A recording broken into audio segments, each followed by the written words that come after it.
What's up, YTPC? Uncle Willie coming to you from the Mobile Lounge. Sunday. I haven't checked in on the TV, but I believe today is the Daytona 500. I don't even know who had the pole.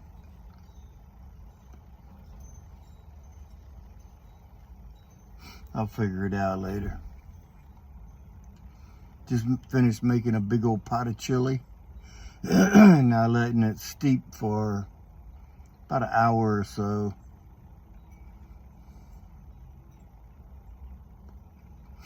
So I make a pot of chili. We have it, usually I make it on Sunday, and then that's what we have for dinner on Monday also. Chili is one of the leftovers that I could eat 2 or 3 days in a row, over and over. That and homemade vegetable soup.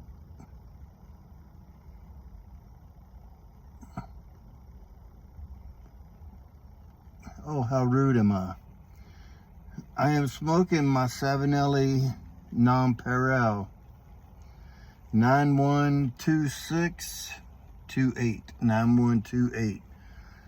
Bought it as an estate pipe. Look at the grain on it. Beautiful. Faux horn, antler. You can tell it's plastic, but it's a nice touch to it. I love the stem because it's nice and flat. You can clench it easily, but I don't.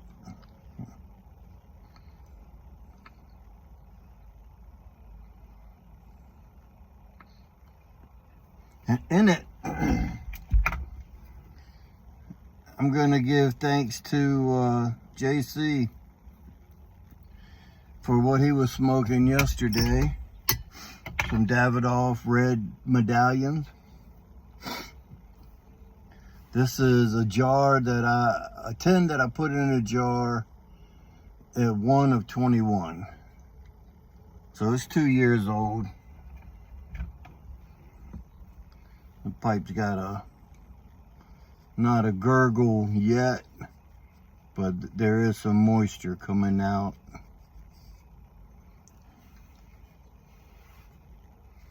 Yep, some 2-year-old Dadidoff. That's the only Dadidoff I liked. I tried 2 or 3 of them, and the red one was the only one I kept. A couple years ago, if I didn't like the tobacco, I just threw it away. I didn't waste my time. Now, if I don't like it, I'll find somebody that does or whatever, but I wasn't part of the YTPC a couple years ago. So I had nobody to learn from or whatever until I started looking at tutorials and inspirational videos on pipe smoking. Then I learned it, got the hang of it.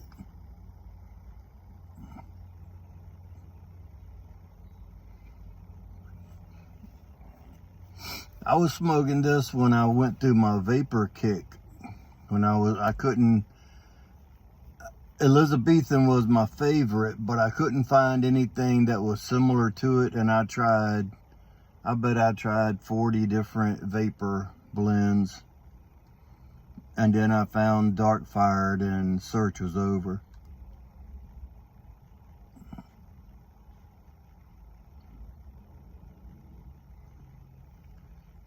So we went to the grocery store yesterday. Walmart, not really a grocery store, but super Walmart, whatever. They sell groceries. So that's where we usually go. It's a different story. We go like every other week, but anyway. I was walking down the aisle that had peanut butter and jelly, and this jar called Frooze Balls, Frooze, Frooze Balls, it caught my eye. So I stopped and went over and looked at it and picked it up. Put it down faster than I picked it up. I read right on the front of it about it being plant-based peanut butter. Come on, people.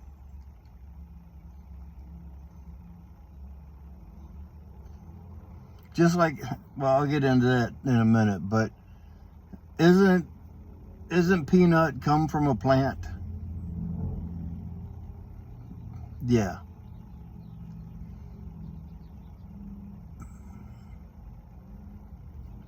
Saw in the frozen food aisle, plant-based mashed potatoes. What? Isn't mashed potatoes, don't they come from a plant?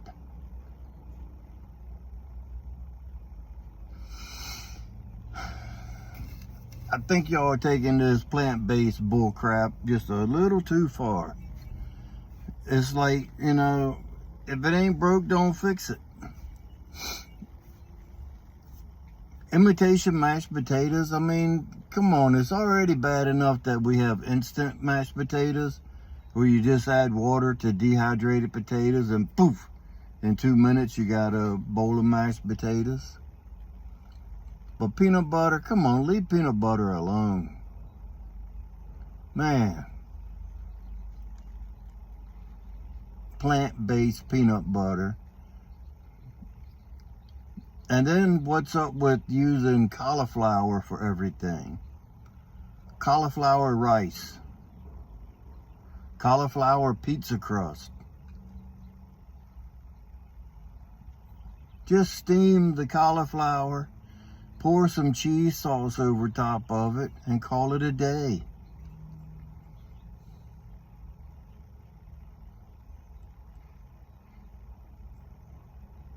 Years ago, I coached women's softball, and we had a year-end cookout. And this one girl was a vegetarian, and we had hot dogs and hamburgers, and she had brought 2 burgers, and I think the name brand was Morning Star.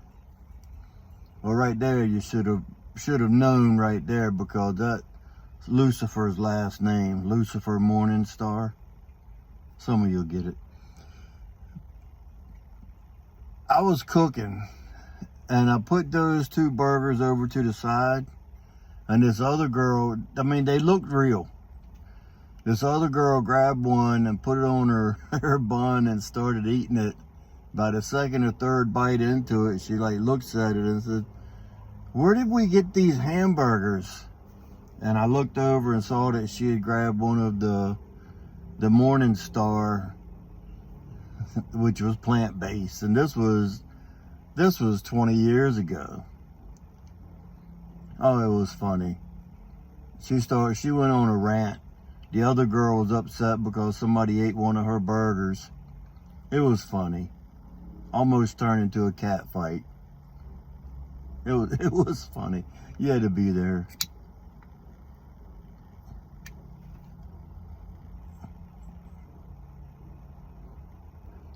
And what's up with the woman at the greeter at Walmart? What's up with the woman wanting to look at your receipt when you walk out? We walked right from the register straight to the door. She seen us. She seen us come from the register. We were like the 3rd or 4th register down from the door. We come walking up. We had a couple 6-packs of sodas sitting around on the cart, not in the cart. They weren't bagged. And I had a big case of 35-count case of bottled water underneath the cart. The lady, she stopped us and said, "Can I see your receipt?" So my wife handed her the receipt. She took it and she goes, and handed it back to her. When she handed it back to my wife, I was like, "Let me ask you a question." I said, "What did you scan?" She goes, "We just have to look at it and make sure that it looks right." I was like, "Well, what did you check? You didn't even look to see if those water was on the receipt, to check the SKU number or nothing." What did you check? I said, "All you did was stop me and wasted my time." She was like, "Well, it's just something we have to do." I said, next week, good luck trying to stop me. If I walk from the register straight to the door and you seen me leave from over there and you think something in my cart is unpaid for, you better go over there to register 12 or whatever it is and ask her, did you ring up everything on the cart before you stop me? I don't even use the self-checkout. Because I told her one time when I walked out through the self-checkout, she wanted to see my receipt. And I looked at her and I was like, if you don't trust me ringing up my own stuff, open up more registers. And I walked out the door. I didn't even let her see my receipt. I just kept on walking. The alarm didn't go off, so there was nothing that was unscanned or whatever, so.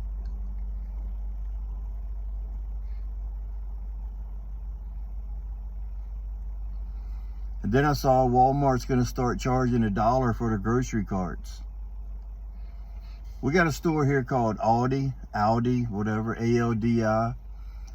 They have a cart system where you got to put a quarter in.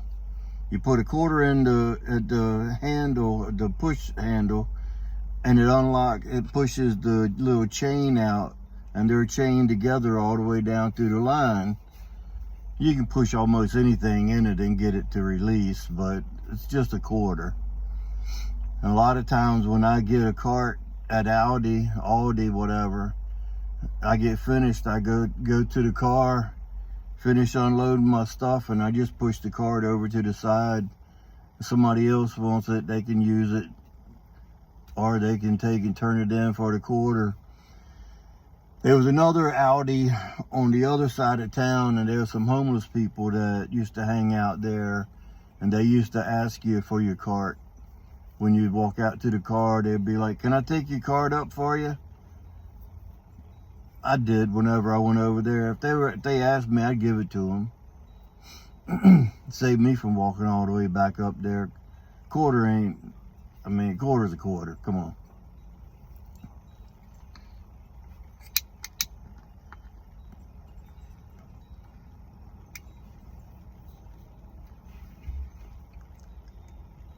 This stuff is kind of wet, and I don't mean in the bowl wet.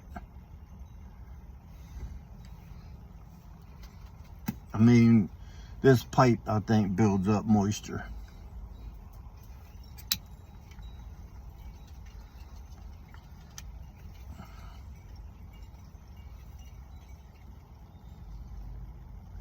All right, I've wasted enough of your Sunday.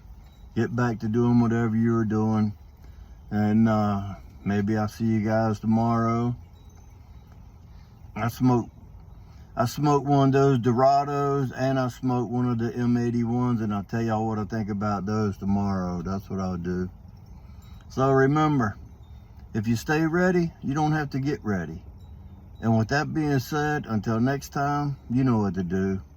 Stuff them and puff them.